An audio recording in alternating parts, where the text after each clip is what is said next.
Top current affairs 10 മിനിറ്റ്സിൽ Dots അക്കാഡമിയുടെ series തുടരുന്നു.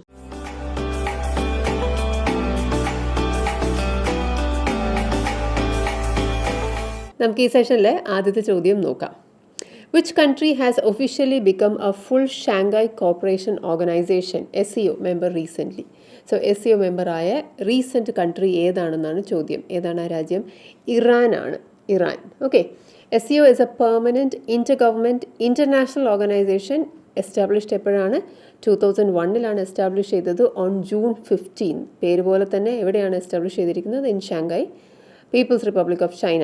So it is the successor to the Shanghai 5. അതായത് Shanghai 5 എന്നായിരുന്നു നേരത്തെ ഈ ഓർഗനൈസേഷൻ്റെ പേര്. കഴിഞ്ഞിട്ടാണ് അത് എന്തായത്? Shanghai cooperation organisation എന്നായത്.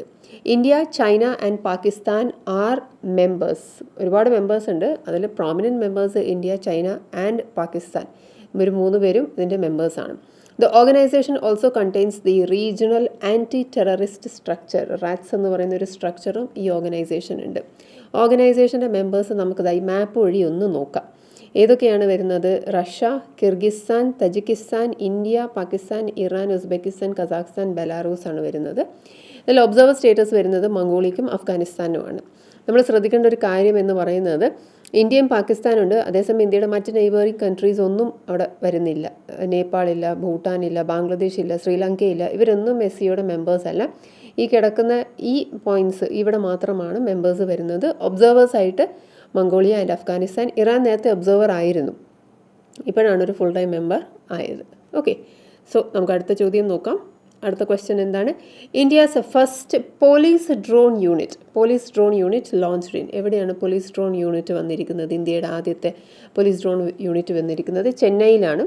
The Greater Chennai City Police launched the police drone unit for aerial surveillance over vast areas and quick detection of criminal activities. അതാണല്ലോ drone ചെയ്യുന്നത് അല്ലേ? Quick detection of criminal activities, vast ഏരിയാസിൻ്റെ surveillance, ഇതൊക്കെയാണ് ഉദ്ദേശിക്കുന്നത്. ഇപ്പം drones operate ചെയ്യുന്നത് 2 ബീച്ചസിൽ മാത്രമാണ്. Merina and ഈലിയറ്റ്സ് ബീച്ചിൽ മാത്രമാണ് ഈ ഡ്രോൺ ഓപ്പറേറ്റ് ചെയ്യുന്നത്. So first police drone unit വരുന്നത് എവിടെയാണ്? ചെന്നൈയിലാണ്. ഓക്കെ. നമുക്ക് അടുത്ത ക്വസ്റ്റ്യൻ നോക്കാം. Name the Indian conservationist who have one the prestigious elephant family environmental award. So elephant family environmental award എന്ന് പറയുമ്പോൾ തന്നെ നമുക്ക് പേര് ഏതാണ് ഓർത്തെടുക്കുന്നത്? കാർത്തികി ഗോൺസാൽവസ് ആണ്. ദ എലിഫൻറ്റ് വിസ്പറേഴ്സ് ഡോക്യുമെൻ്ററിയുടെ ഫിലിം ഡയറക്ടറാണ് കാർത്തികി ഗോൺസാൽവസ്. ഓസ്കാർ വിന്നിംഗ് ആയിട്ടുള്ള ഡോക്യുമെൻ്ററിയാണ്. സോ ഇതെന്താണ് ഈ പ്രസ്റ്റീജിയസ് അവാർഡ് എന്താണെന്നുള്ളത് നോക്കാം. Elephant family environmental award. Britain's King Charles III and Queen Camilla presented the coveted elephant family environmental award to Indian conservationist film maker Kartiki Gonsalves. Behind Oscar winning ഡോക്യുമെൻ്ററിയാണ് elephant whisperers. And അവരുടെ തന്നെ ഒരു collective ഉണ്ട്, ഒരു community ഉണ്ട്, ഒരു group ഉണ്ട്, the real elephant collective. ഇതിൻ്റെ പ്രത്യേകത എന്ന് പറയുന്നത് 70 ആദിവാസി ആർട്ടിസ്റ്റാണ് ഈ കളക്റ്റീവിലുള്ളത്. ഓക്കെ. സോ അവാർഡ് ഒന്ന് ശ്രദ്ധിക്കുക. എലിഫൻറ്റ് ഫാമിലി അവാർഡാണ് ആർക്ക് കിട്ടിയിരിക്കുന്നത്? കാർത്തികി ഗോൺസാൽവസ്. അതേപോലെ തന്നെ ഓസ്കർ വിന്നിംഗ് ഡോക്യുമെൻ്ററി ഓർത്തു വയ്ക്കുക. Next question. Name the term loan scheme introduced by the Ministry of Social Justice and Empowerment to provide financial assistance to women entrepreneurs from backward classes. So women entrepreneursന് ഒരു term loan scheme introduce ചെയ്തിട്ടുണ്ട്. ആരാണ് introduce ചെയ്തത്? Ministry of social justice and empowerment. അപ്പം ആ ഒരു term loan സ്കീമിൻ്റെ പേരെന്താണെന്നാണ് ചോദിച്ചിരിക്കുന്നത്. എന്താണ് പേര്? Swarnima scheme. So Swarnima scheme ആർക്കുള്ളതാണ്? വിമൻ ആണ്. ഏത് കാറ്റഗറിയിലുള്ളതാണ്? ബാക്ക്വേർഡ് ക്ലാസ്സസിനാണ്. ഏതാണ് മിനിസ്ട്രി? സോഷ്യൽ ജസ്റ്റിസ് ആണ്. ടേം ലോൺ സ്കീം എന്തൊക്കെയാണ് ഇതിൻ്റെ കാര്യങ്ങൾ നോക്കാം. വിമൻ ഓൺടർപ്രീനേഴ്സിനാണ് കൊടുക്കുന്നത്, ബാക്ക്വേർഡ് ക്ലാസ്സസിന്. To obtain a loan up to 2 lakh. അപ്പോൾ 2 ലക്ഷം വരെയുള്ള ലോണാണ്. ഇൻട്രസ്റ്റ് ഉണ്ട്, 5% ആണ് പെർ ആനം ഇൻട്രസ്റ്റ് വരുന്നത്. And introduced by the national backward classes finance and development corporation NBCFDC. And this is implemented by the state channelising agencies ആണ് അത് implement ചെയ്യുന്നത്.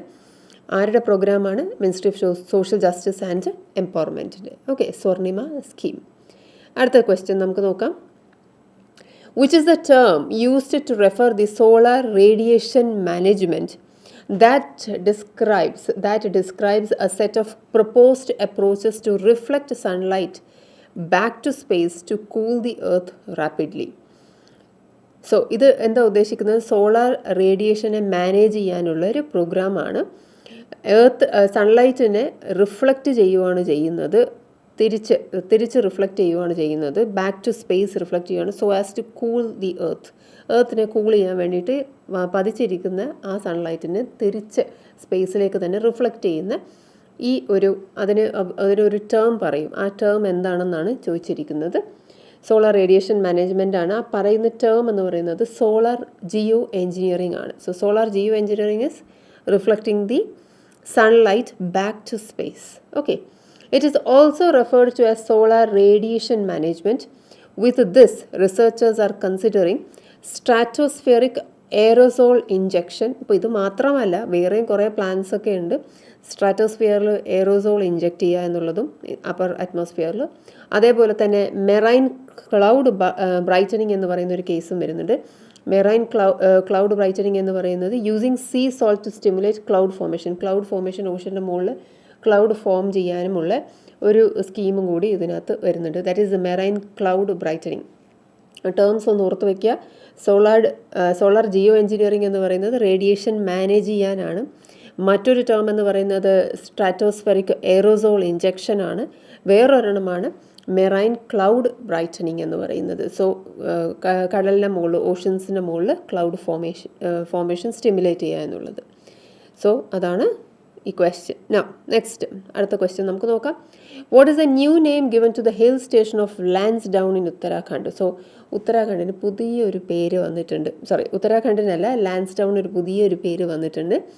So ലാൻസ്ഡൗണിൻ്റെ പുതിയ പേര് എന്താണ് അറിയാമോ? ജസ്വന്ത് ഗർ എന്നാണ് ലാൻസ്ഡൗണിൻ്റെ പുതിയ പേര്, ജസ്വന്ത് ഗർ. ലാൻസ്ഡൗൺ തന്നെ നേരത്തെ ലാൻസ്ഡൗൺ ആയിരുന്നില്ല, അത് വേറൊരു പേരായിരുന്നു, പിന്നീട് ലാൻസ്ഡൗൺ ആവുന്നത്. So let us see the check out the history, right?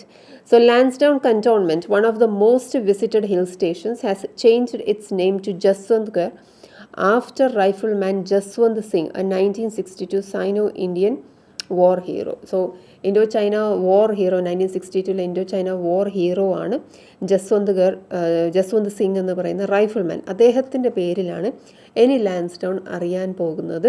So that is Jaswantgarh. Now once called Kaludanda എന്ന് പറയുന്ന, നേരത്തെ കാലുണ്ടണ്ട എന്നായിരുന്നു ലാൻസ്ഡൗൺ അറിയപ്പെട്ടിരുന്നത്. The place was renamed Lansdowne after the then Viceroy of India, Lord Henry Lansdowne in 1890. So ലാൻസ്ഡൗൺ എന്ന് പറയുന്ന ലോർഡിൻ്റെ ആ പ്രഭുവിൻ്റെ പേരിലാണ് ഈ ഒരു ഹിൽ സ്റ്റേഷൻ അറിയപ്പെട്ടിരുന്നത്. പക്ഷേ അതിന് മുമ്പ് അതിൻ്റെ പേര്, ഒറിജിനൽ പേരെന്ന് പറയുന്നത് കാലുണ്ടണ്ട എന്നായിരുന്നു. സോ കാലുണ്ടണ്ടയിൽ നിന്നാണ് ലാൻസ്ഡൗൺ ആയത്. ഇപ്പോഴെന്താ അതിൻ്റെ പേര്? ജസ്വന്ത്ഗർ എന്നാണ്. ഓക്കെ, നമുക്ക് അടുത്ത ചോദ്യം നോക്കിയാലോ. എന്താണ് അടുത്ത question? The first Sainik school in India to be operated by a cooperative organization is located at. So ആദ്യമായിട്ട് ഈ കോപ്പറേറ്റീവ് ഒരു സഹകരണ സ്ഥാപനം ഒരു സൈനിക് സ്കൂൾ ഓപ്പറേറ്റ് ചെയ്യാൻ പോവുകയാണ്. അത് എവിടെയാണ് ഓപ്പറേറ്റ് ചെയ്യുന്നത് എന്നുള്ളതാണ് ചോദ്യം. എവിടെയാണ്? മെഹസാന എവിടെയാണ് കിടക്കുന്നത്? ഗുജറാത്തിലാണ്. So India's first Sainik school to be managed by a cooperative എന്ന് പറയുന്നത് എന്താണ്? സഹകരണ പ്രസ്ഥാനമാണ്. Okay, cooperative ഡയറിയാണ്. ആൻഡ് ആ ഡയറിയുടെ പേരാണ് Dudhsagar dairy. This Dudhsagar dairy was established in 1960 and is one of the largest cooperative dairies in India. അപ്പം അവരുടെയാണ് പുതിയൊരു വരാൻ പോകുന്നത്, സൈനിക് സ്കൂൾ വരുന്നത്. അങ്ങനെ കോപ്പറേറ്റീവ് ഓർഗനൈസേഷൻ ആദ്യമായിട്ട് ഓപ്പറേറ്റ് ചെയ്യുന്നൊരു സൈനിക് സ്കൂളാണ് ഈ മെഹസാനയിൽ വരാൻ പോകുന്നത്. ഓക്കെ, അടുത്ത ക്വസ്റ്റ്യൻ നമുക്ക് നോക്കാം. Name the leading housing finance company that has opened its first all-women branch called Maitrey in Kochi. So all-women branch ആണ്. ഏതാണ് കമ്പനി? ഒരു ലീഡിംഗ് ഹൗസിംഗ് ഫിനാൻസ് കമ്പനിയാണ്. കമ്പനിയുടെ പേരെന്താണെന്നാണ് ചോദ്യം. എന്താണ് പേര്? Piramal finance. So Piramal finance ആണ് ഓൾ വിമൻ ബ്രാഞ്ച് ഓപ്പൺ ചെയ്തിരിക്കുന്നത്. ബ്രാഞ്ചിന് ഒരു പേരും ഇട്ടിട്ടുണ്ട്, മൈത്രേയി എന്നാണ് പേര്. Okay, a leading housing finance company has opened its first all-women branch, Maitrey, in the country, Tripunithura.